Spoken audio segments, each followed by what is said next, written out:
So I have this book habit. Problem. Addiction.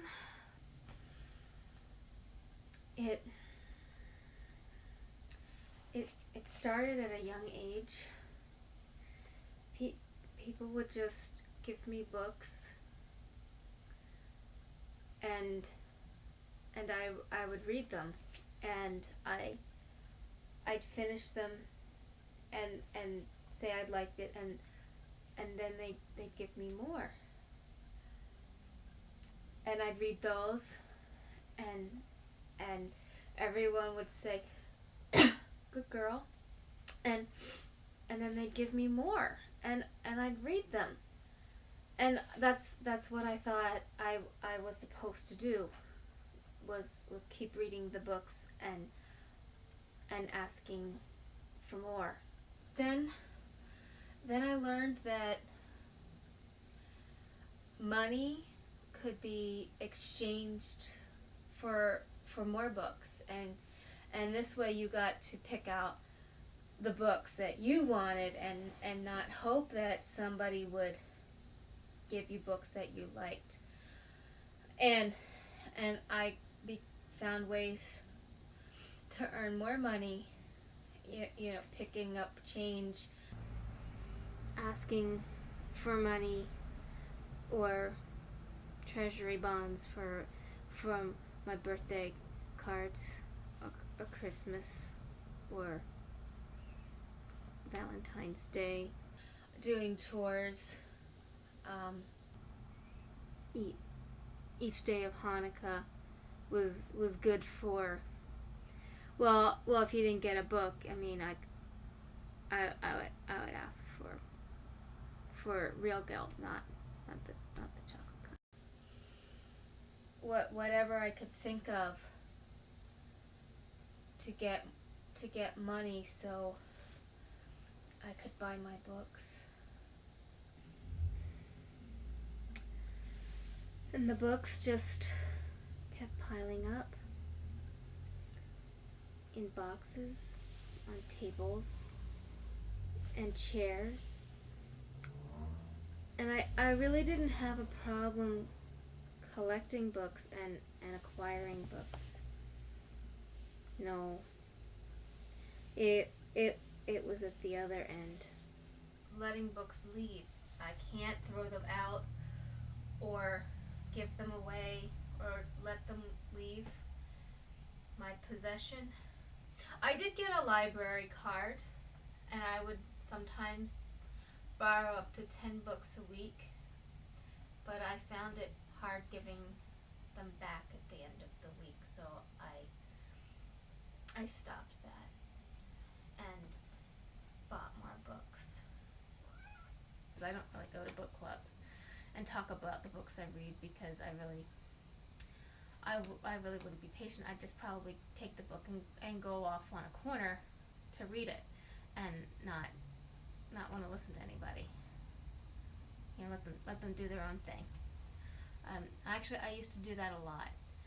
I'm very, very introverted, and I can really escape into a book. So I would always bring my book to a party, or whatever event it was, and after I'd say my hellos, I'd go off into a corner and read my book and escape into that world, that magical, usually science fiction, fantasy world. No romance novels. They just were too sappy and syrupy. I wanted dragons and robots and spaceships. Those were cooler. So after college, I became a professional with professional interests, and I found out that professionals have books written just for their specialty and their special interests. I guess it really doesn't help that as a profession I was a writer, and then after 8 years of that, I became a librarian. So I started buying those too. I didn't understand how many books I had until I moved about 10 years ago, and all the people who helped me move just kept finding box after box labeled books. So all those people informed me that I needed to find new friends if I was going to move again. I'm hoping to move again, and I don't think I have enough friends to move all these books. So I tried to sell them at a yard sale, but that was hard. I didn't do a very good job of marketing the books because in reality I just didn't want them to go. And so they're sitting in boxes in a pile, hoping that I do something. So just to show you how many books I have, well, actually not how many, I'm not going to count them. Let's just get a volume idea. So this is an 8-foot by 8-foot shelf. One of my dad's handiwork specials. It's not only filled with books, it's filled double thick with books. Let's see if we can't take a look. See, I've got books behind books, and even back here, if I can get in here, I've got boxes behind books, and those boxes are filled with books too. I have even more books, not too many, but in my bedroom, like by the nightstand, all the books that I'm supposedly reading, that I get halfway through and maybe I buy another book and I started forgetting I was in the middle of another one. This past year I did something very disturbing. Twice I bought a book that I already had, and I forgot that I had it because I hadn't read it yet. That's disturbing. How can I forget? I mean, these books are my children. How can I forget my children? It just doesn't make sense.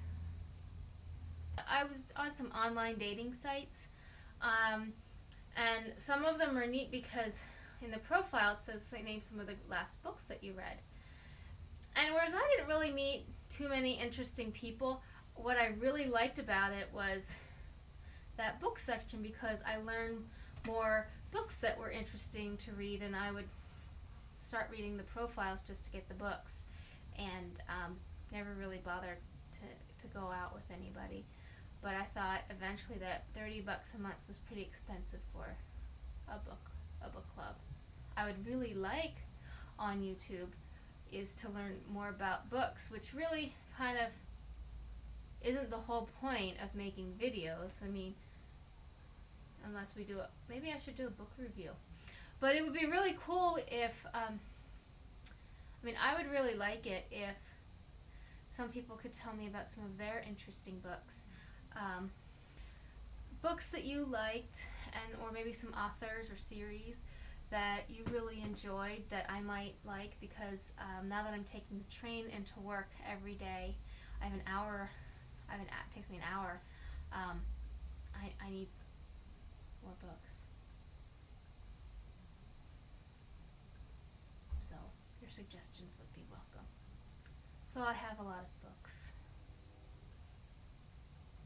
and I don't think that I'm quitting anytime soon.